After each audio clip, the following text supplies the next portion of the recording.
José Ortega y Gasset nació en Madrid en 1883. Dentro de la continuidad del desarrollo de su pensamiento, cabe distinguir un periodo perspectivista y otro racional vitalista. En el primero se opuso tanto al idealismo como al realismo y afirmó que la sustancia última del mundo es simplemente una perspectiva. En el segundo, reinterpretó la razón como razón viviente y la vida como realidad biográfica y última radicalidad.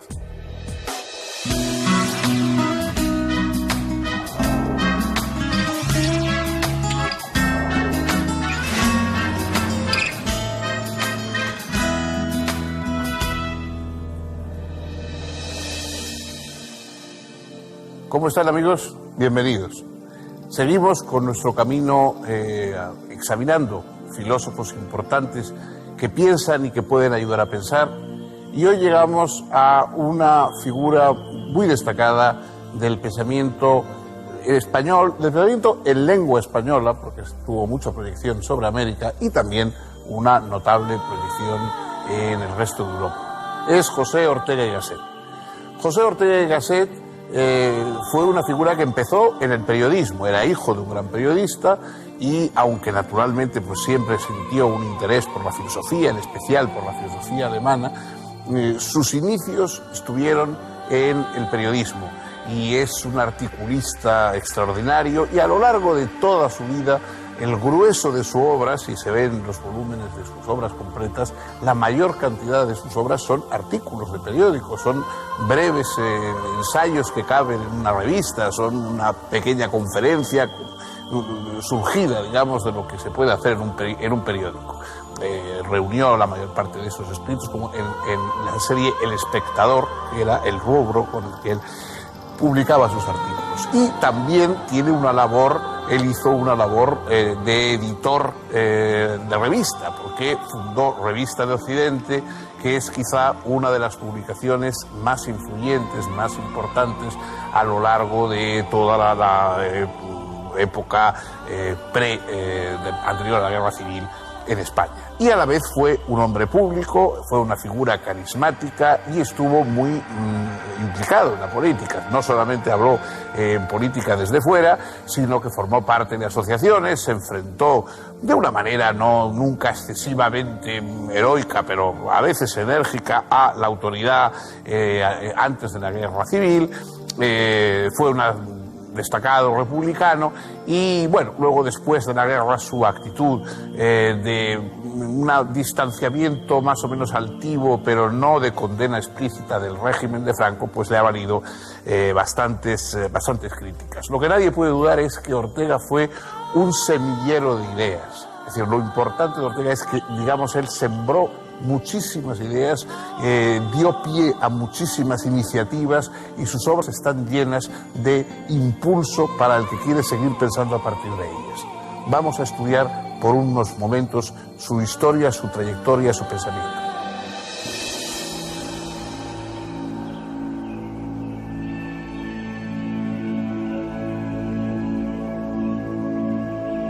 José Ortega y Gasset provenía de una familia de la alta burguesía madrileña. Su abuelo materno y su padre fueron notorios periodistas y él mismo mostró pronto dotes suficientes para emularlos. A los 8 años es inscripto en el internado jesuita de El Palo, en Málaga. En 1897 obtuvo el título de bachiller con promedio sobresaliente e ingresa en la Universidad Central de Madrid, con la intención de seguir la carrera de leyes, pero pronto se cambia a la de filosofía. Obtiene su licenciatura brillantemente en 1902. Desde el comienzo de su trayectoria intelectual, aboga por la modernización y europeización de España. En 1905 obtiene su doctorado. En los años siguientes realiza cursos de perfeccionamiento en las universidades de Leipzig, Berlín y Marburgo. También comienza a enviar artículos que son publicados en el periódico español El Imparcial, uno de los más prestigiosos de la época. En estos años, Ortega va definiendo su ideario republicano y liberal con manifiestas simpatías hacia el socialismo. Abandona la fe católica y abraza decididamente el agnosticismo. A partir de 1908, ocupa el cargo de profesor de Psicología, Lógica y Ética en la Escuela Superior de Magisterio. En 1910, contrae matrimonio con Rosa Spotorno y Topete, a quien había conocido casualmente unos 5 años y medio antes. En ese mismo año es nombrado catedrático de Metafísica en la Universidad Central de Madrid. Además publica artículos y ensayos en la prensa y da también numerosas conferencias. Adhiere al Partido Radical Republicano de Alejandro Lerroux, aunque con algunas prevenciones. Al año siguiente nace su primer hijo, Miguel Germán. En 1913 funda la Liga para la Educación Política Española y poco después funda y dirige el semanario España, que da cabida a una vanguardia intelectual de reformistas liberales y socialistas moderados. Pero toda esta actividad no hace olvidar a Ortega sus intereses filosóficos, y en 1914, un mes después del nacimiento de su hija Soledad, y poco antes del estallido de la Primera Guerra Mundial, publica su primer libro, Meditaciones del Quijote.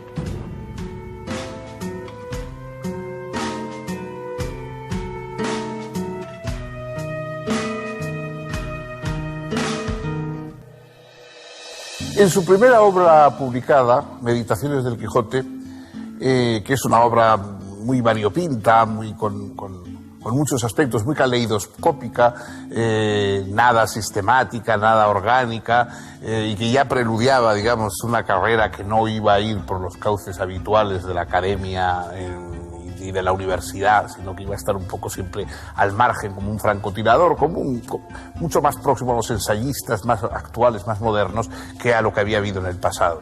Digo que en esa obra, en las Meditaciones del Quijote, Ortega acuña la frase que se va a convertir casi en el lema y en el frontispicio de toda su obra filosófica. Yo soy yo y mi circunstancia. Y añade, y si no la salvo a ella, tampoco me podré salvar yo. Es decir, el ser humano es evidentemente una individualidad. Para Ortega lo que existe es esa biografía humana. Él no cree, dice en un momento que no existe, el ser humano no tiene naturaleza, sino que tiene historia. Es decir, que nos vamos haciendo y que vamos apareciendo a lo largo del tiempo, fabricándonos a nosotros mismos, pero esa fabricación no es algo aislado, no es único, sino que tenemos una circunstancia determinada. Todos, nuestro yo no es ese yo aislado y antagónico que podría pensar Unamuno, sino que es un yo que tiene que estar de alguna manera haciendo el esfuerzo por ponerse de acuerdo y por rescatar a su circunstancia. La circunstancia es la historia, la circunstancia es la gente que nos rodea, las circunstancias son las ideas, las personas, digamos, a las que tenemos que salvar de la ignorancia o salvar del fanatismo. Y hay que salvar esa circunstancia. O sea, el yo no basta con que yo me retire a mi torre de marfil, con que yo logre de alguna manera alcanzar una cierta perfección personal, si no he logrado levantar y salvar la circunstancia que me rodea, es decir, el país, la época en que me toca. Eso define bien esa tarea regeneracionista que tuvo Ortega. Ortega pues tuvo una dimensión de regeneracionismo y de ahí su pasión por la publicación, las revistas, en fin, no fue un hombre desligado nunca de su tiempo, sino que al contrario, más bien brotó su pensamiento de la necesidad de salvarlo.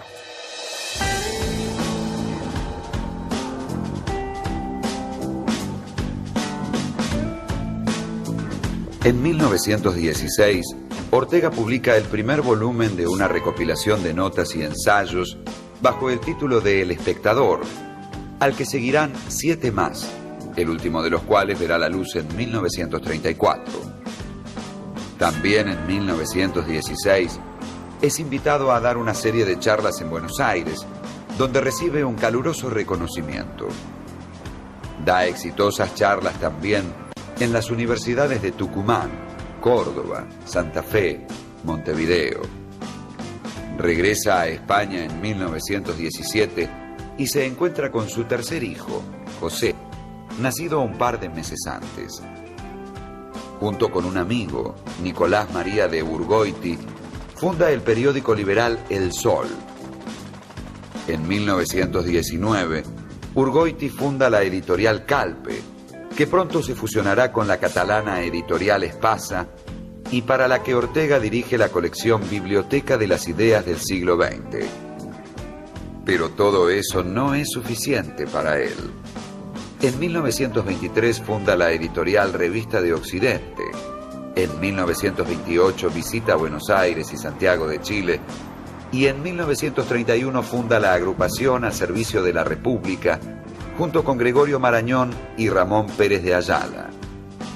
El programa de esta agrupación, dirigida por Ortega, de claro carácter antimonárquico, propone la separación de Iglesia y Estado, la sindicación de los trabajadores, el control centralizado del desarrollo económico, una mayor autonomía regional y algunas medidas de socialización del capital privado.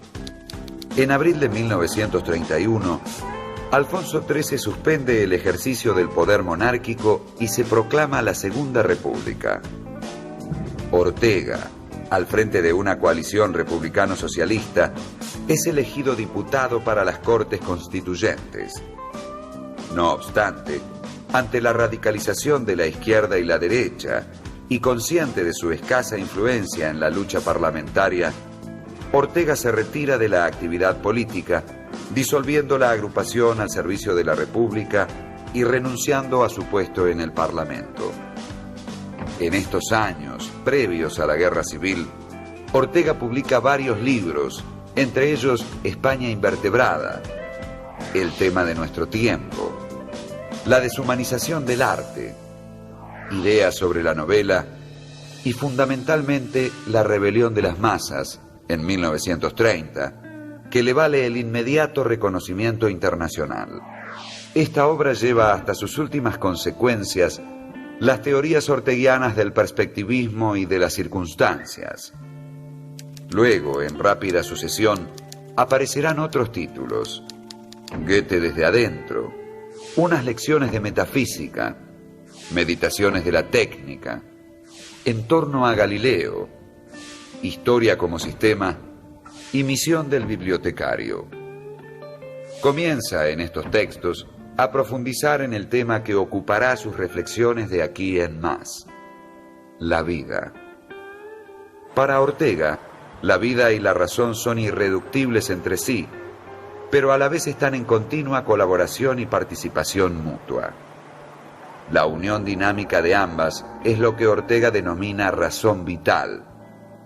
Esta razón vital, realizada en el curso de los tiempos y manifiesta en cada momento vivido, es razón histórica, que explicita el hecho de que el hombre es siempre él mismo y su circunstancia.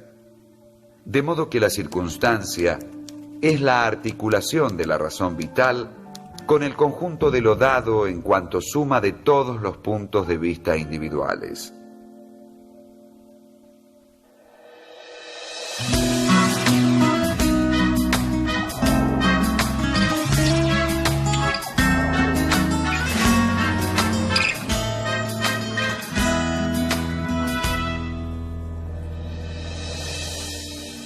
La aportación más importante de Ortega y Gasset al pensamiento está también en una línea vitalista, no me atrevería a decir que existencialista en el sentido bronco, digamos, de don Miguel de Unamuno, pero también está más bien próximo a esos filósofos de la existencia, o al menos de la vida, como decía él, porque él decía que lo importante era la vida. Entonces, la razón, Ortega defiende la razón. No es irracionalista, como en ocasiones es Unamuno. Él defiende la razón y con todo lo que la razón comporta, la ciencia, la técnica, etc. La razón le parece importante, pero una razón vital, una razón, digamos, que surge de la vida y al servicio de la vida. Él habla, quisiera a veces llamar a su filosofía racio-vitalismo. No un racionalismo, sino un racio-vitalismo, es decir, una mezcla entre racionalismo y vitalismo, una combinación de ambas cosas. Ni un vitalismo ciego, ni un racionalismo anémico y que olvida la fuerza, la necesidad de la vida. Porque pensamos para vivir, pensamos para vivir mejor. En cierto momento él compara al filósofo como alguien que ha caído de un barco o un naufragado que está allí en el mar tumultuoso, turbulento, y entonces tiene que intentar nadar. La filosofía es ese intentar nadar cuando nos estamos ahogando en la realidad. Es decir, hemos caído en la realidad, estamos manoteando, tratando de salvarnos en la realidad, y ese intento de salvación es precisamente la filosofía. No es una filosofía meramente académica, no es por supuesto un conocimiento del mundo como si fuera simplemente un agradable espectáculo que vemos, sino que es la urgente necesidad de saber a qué atenernos, de saber cómo vivir, de saber cómo nos vamos a arreglar con la realidad, que es eso que nos está haciendo y ofreciendo permanentemente resistencia. El raciovitalismo, la razón vital, la combinación de la lucidez intelectual y el empuje y la urgencia vital es lo que da su tono esencial a la filosofía de Ortega y Gasset.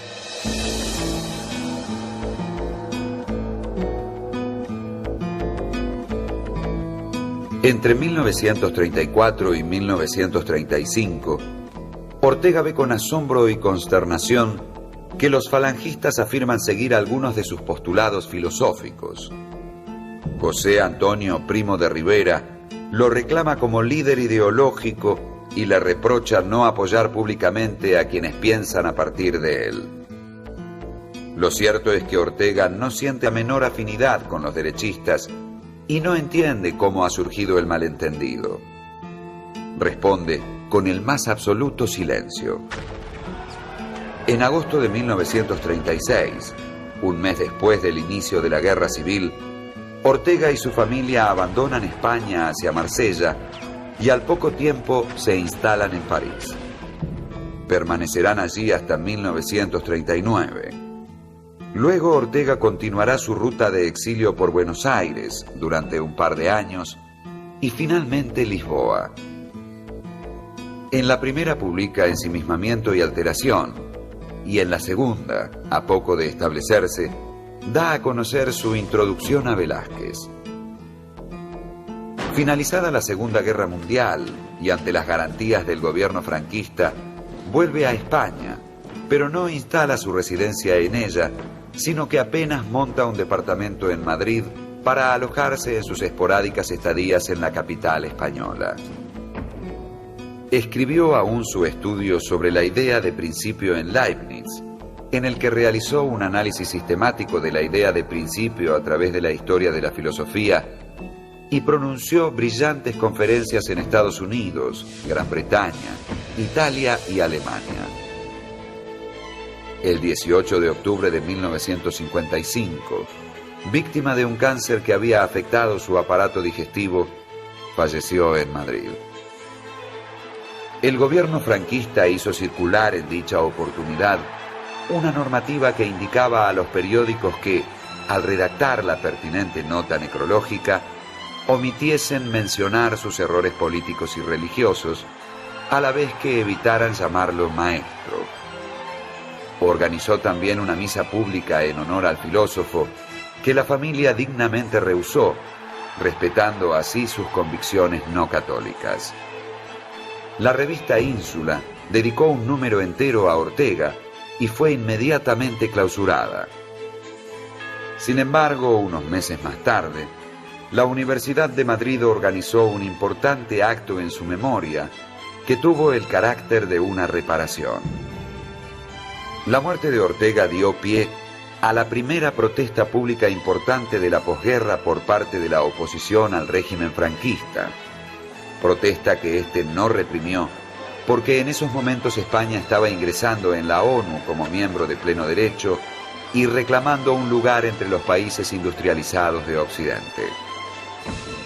Póstumamente han ido apareciendo varios títulos de Ortega que no habían sido publicados en vida, entre ellos ¿Qué es filosofía?, El hombre y la gente, Investigaciones psicológicas y una interpretación de la historia universal.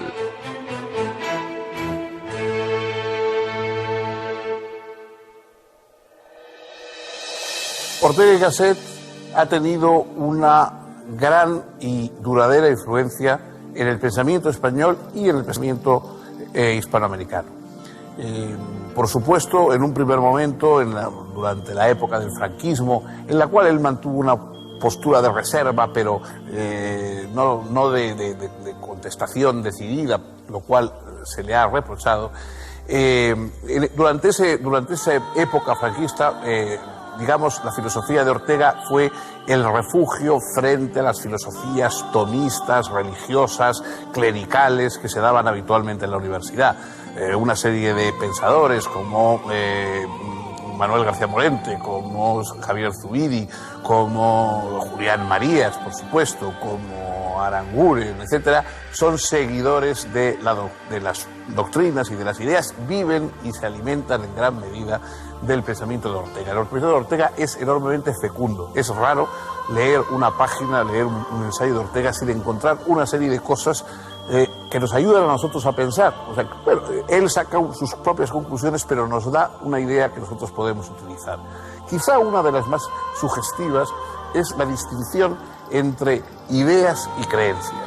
Él dice que creencias es aquello en lo que estamos. Es decir, nosotros tenemos una serie de creencias que no discutimos, que no criticamos, que damos por descontadas y a partir de las cuales pues, desarrollamos nuestra vida. Es decir, esas creencias no nos las planteamos, las vivimos, las necesitamos, pero no nos las planteamos. Y luego están las ideas, y las ideas ahí sí ya son reflexivas, son controvertidas, sobre ellas pensamos, podemos prescindir de ideas, pero no de creencias.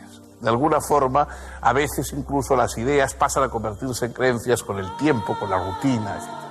Hay muchas ideas importantes en Ortega y muchas ideas que siguen siéndolo. Ha pasado, como muchos pensadores, un cierto purgatorio. En una época estaba bien visto hablar mal de Ortega o desdeñar a Ortega, pero yo creo que con el tiempo se va agigantando bastante su obra y se está viendo que es una obra de indudable mérito y sobre todo de indudable fecundidad. Hasta aquí hoy hemos llegado acompañando a este pensador. El próximo día tendremos otro pensador y tendremos otra reflexión que también compartiremos.